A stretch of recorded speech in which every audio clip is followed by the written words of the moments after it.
Hey guys, in this video I'll show you how to fix a Google AI Studio screen share not working. Now what I want you to do is come here, click on stream, okay?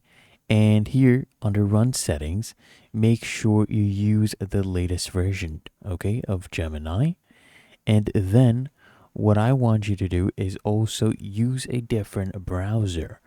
Use Google Chrome, okay? Because this one is optimized for Google Chrome. A lot of people have been having issues when they try to use Google AI Studio on browsers like, Microsoft Edge or Firefox.